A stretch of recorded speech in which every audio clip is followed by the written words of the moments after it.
Block buster వచ్చేదాకా ఒక బాధ, వచ్చిన తర్వాత మరో బాధ. ఒక సినిమాకు బ్లాక్ బస్టర్ టాక్ వస్తే ఆ సినిమాకు ఎదురెళ్లే సినిమాలకు పెద్ద సమస్య. ప్రస్తుతం నాగ చైతన్య అలాంటి సమస్యనే ఎదుర్కొంటున్నాడు. ఒకవైపు హిట్ వచ్చిన బాలయ్య చిత్రాన్నే క్రష్ చేసేశాడు వెంకీ మామ. మరి అల్లుడి చిత్రం రిలీజ్ అవుతోంది, ఏమైనా కరుణిస్తాడా? బాక్స్ ఆఫీస్ దౌడ్ కొనసాగిస్తాడా? సంక్రాంతికి రిలీజ్ అయిన మిగతా సినిమాలన్నిటినీ దాటుకుంటూ పూర్తిగా తన సినిమాతో డామినేట్ చేసేశాడు వెంకీ మామ.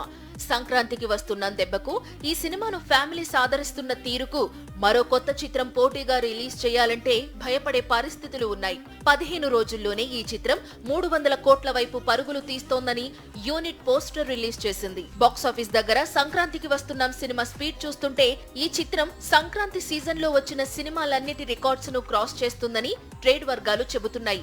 మరి ఇలాంటి చిత్రానికి నాగ చైతన్య పోటీగా వెళుతున్నాడు. తాను నటిస్తోన్న తండేల్ మూవీని వెంకీ మామకు పోటీగా తీసుకెళ్తున్నాడు. మామ అల్లుళ్ల మధ్య బాక్సాఫీస్ వార్ ఆసక్తికరంగా మారింది.